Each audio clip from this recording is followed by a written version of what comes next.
Hello and welcome to the As Per My Ability podcast, Season 1, Origins, Episode number 4. Board games are just more fun. With every end, there is a new beginning, and with every beginning, there is an origin story. This is ours.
Hello, fellow board game enthusiasts. My name is Scott Solem, and this is my origin story. My earliest memories of playing board games are probably not dissimilar to your own. I can vaguely remember playing Candyland, Chutes and Ladders, and Operation. I think my favorite game as a young kid, was probably Mousetrap, where you construct, essentially a mousetrap, I guess, to try to catch another player or yourself. It's probably been 40 years since I've played, but whenever I see it advertised, I remember that it was a game I really enjoyed as a kid. As I got a bit older, probably into the early grade school years, I played games like Clue, Sorry, Monopoly, Battleship, and Stratego. I was also playing a lot of card games with my dad and friends, like Uno. My dad showed me how to play different poker games, and Whist was another game we played quite a bit of. I remember my favorite board game, though, at this time period was a game, we called it Aggravation, but I think it also is similar to the game Wahoo. It's kind of a marble game where you roll dice and chase each other and can knock each other's marbles back to the home starting spot. I think the reason I really enjoyed this game is I played it with my grandmother and her friends, which are all older ladies, and I would remember that we would be at my grandmother's house playing this game, and the games would progressively get a bit more raucous with these old gals, switching from English to German, and I was picking up the German words, which I later found out were, pretty much swear words. They would switch over and swear at each other in German, so that I didn't know what they were saying. And when I got into high school, early high school, was taking some German classes, and recognize some of the words, what they were kind of saying to each other. So a lot of fond memories spending time with my grandmother and her friends and playing aggravation. As I got a bit older, probably back in the early mid 1970s, I was hearing a lot about and reading a little bit about Dungeons and Dragons. I was on a family trip to see and visit my aunt and her family in Billings, and ended up purchasing at some game store, I think, a first generation Player's Handbook and Dungeon Master Guide. At this time, me and a few friends were into building military models like battleships and aircraft carriers and model planes and tanks. And we also had toy soldiers, and we would develop these games where we would stage these military battles in my bedroom, and it would involve rolling dice and playing cards, and we had rules set up, to combat each other. So, we were playing these strategy games that we were just making up on our own. And I brought Dungeons and Dragons back, and I remember, learning to play this game kind of by myself. I was the dungeon master, and I was the player characters, and I kind of figured out how to play, and then invited, my friends over, or had them over, and showed them how to play, and we were hooked.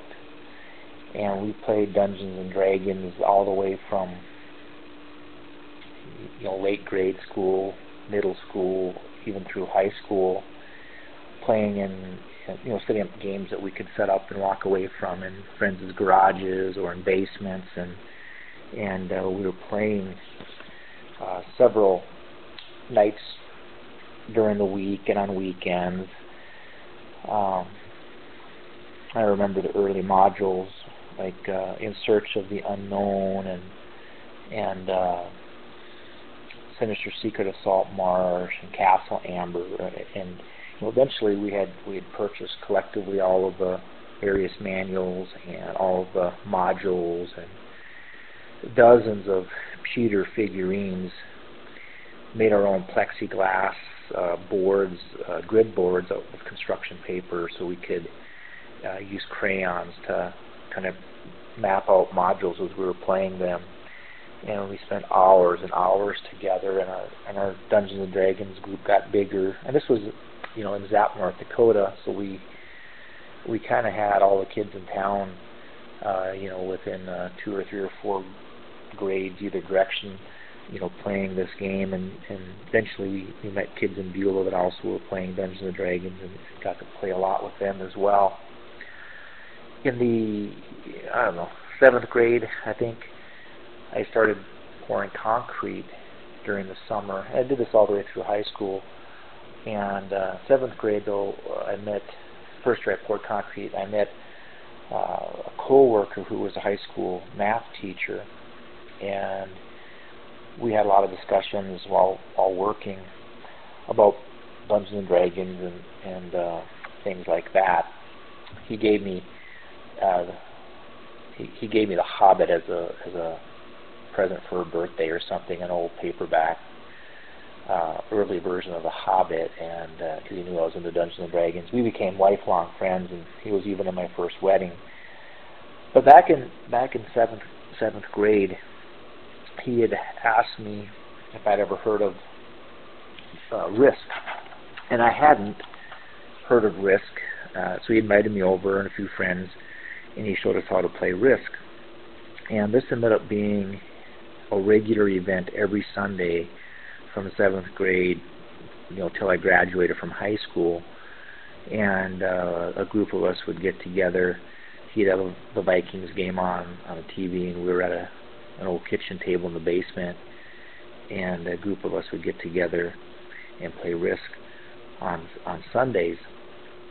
And once we all kind of got good at Risk, he went out and purchased Axis and Allies, which quickly became one of my all-time favorite games.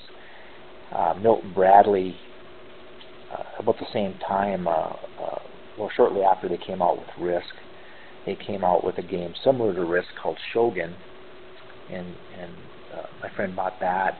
We learned how to play that. A company called TSR came out with a Buck Rogers game that was kind of like these games. Parker Brothers came out with Castle Risk. We were playing all these games. My personal favorite was a game called Kingmaker, which was made by Avalon Hill and based on the War of the Roses in England.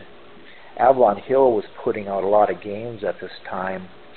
We bought quite a few of these, like Panzer Leader, Squad Leader, the original Dune board game, which now came out a few years ago, a reproduction of it. We had that. Played that a little bit. That was complicated. Panzer Blitz and Starship Troopers. These are all Avalon Hill games that we had acquired and learned how to play. At the same time, we were still playing Dungeons and Dragons several nights a week. And I don't remember what year it was. It was during high school. During winter break, we were all off of school, and my math teacher friend was out of school, and we were able to rent the Zap City Hall, and we had a game day and night, and we developed kind of a scoring system, and everybody would get to play one game of Risk, everybody get to play one game of Axis and Allies or one game of Shoguns, and we would have a scoring system and kind of have a winner at the end of the night. And then 10 o'clock, 11 o'clock, whenever that was that we finished up the board gaming, we would play a Dungeons and Dragons module that I would DM and play till the early hours of the morning. And we did that for quite a few years. That was really, really great fun, and was an integral part of growing up for me. The friends I made and relationships I was able to foster without really knowing we were doing so, because we had this common thing we enjoyed doing, which was board gaming. This changed when I went to college. You get other things that you're interested in and distractions, and I, like a lot of college kids, kind of got away from board gaming. And we had video games even back in grade school. We had video games, but board games was much more fun for us to get together and play than video games were. So through college and after college, I kind of got away from gaming. There were the occasional pinochle game or whist game, but we didn't really sit down very often and play board games. Once in a while, but not very often. About 6 years ago, my kids were kind of just getting through middle school, my 3 boys, and I realized that they were spending an awful lot of time playing video games, and I mean a lot of time. And I was concerned that they'd kind of grown up without a lot of personal interaction with other kids. At least it was different than how I grew up. We spent, there probably wasn't a day I didn't spend with friends doing something, whether it was playing basketball or hiking or swimming in the creek or playing Dungeons and Dragons or Sunday board gaming. My kids didn't grow up that way. They grew up, I suspect, like a lot of kids do now, playing a lot of video games, and not with other kids around necessarily. I mean, maybe 1 or 2, but mostly online or by themselves. And this was kind of troubling me. And I had kind of started talking to the kids about Dungeons and Dragons, and they thought that it sounded cool. So I went on eBay and bought the first generation Dungeons and Dragons manuals. I didn't really want to pick up and try to learn the more modern versions of the game. I kind of wanted to keep it simple with something I was familiar with. So I bought some of the original manuals to play the game and some of the older modules, the first generation modules.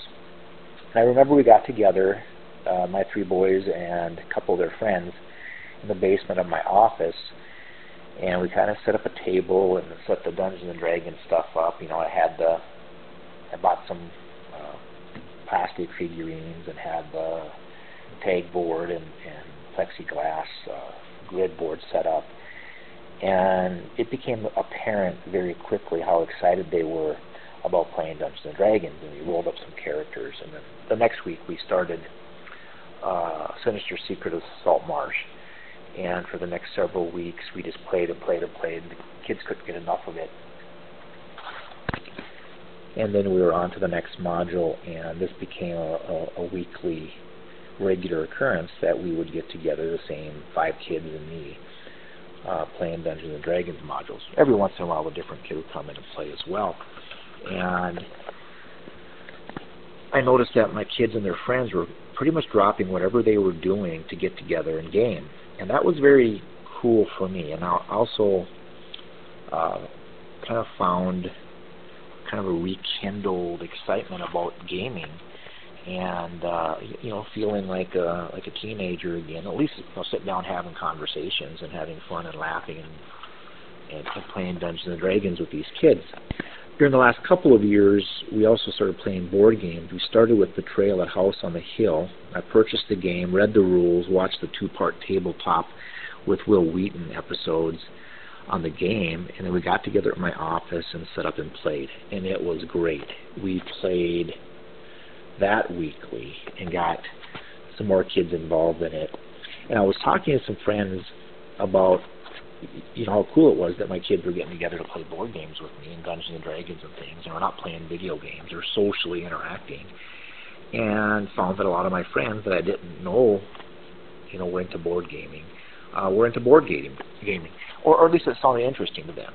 So the next thing you knew, we were getting together at my office, my kids and my adult friends, playing board games.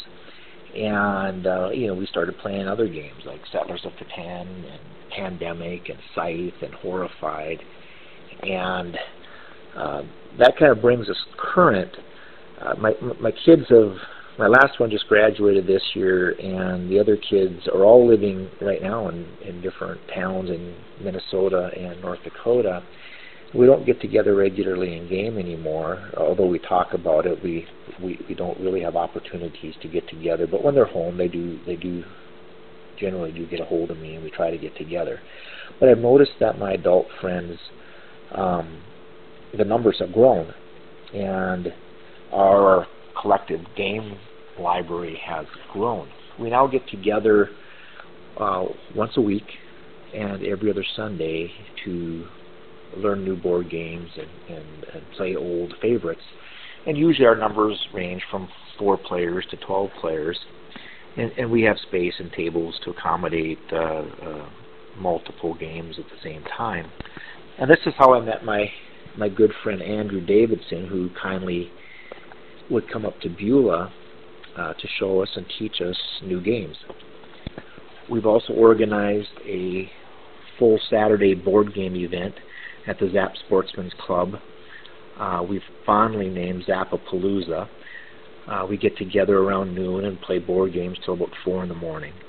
We've had 2 of these events in the last year and hope to have another this winter. Board games have influenced my life more than I can hope to explain, more than most people can imagine. Other than other game enthusiasts, you probably know what I'm talking about. Board games have helped me think more strategically in other aspects of my life, if that makes sense. As a kid, I formed lifelong friendships playing board games, learned to communicate with friends, be a good sportsman and gamer. Later in life, I formed a different type of friendship with my kids and their friends that I otherwise wouldn't have through board gaming, and we've all enjoyed gaming together even now. I was able to get them a little bit away from their couches and video games, which I'm proud of and happy of. I have a great group of new friends, and we've, without any real design or intention, created a pretty cool community. We all visit daily, game together weekly, and have found that we enjoy spending time together socially outside of gaming. I think if you're listening to this podcast, you too are in a small but very cool community of board gamers. I encourage you to get your family and friends together and game. You'll likely find that they have friends who'd enjoy gaming, and your own gaming community will grow as well.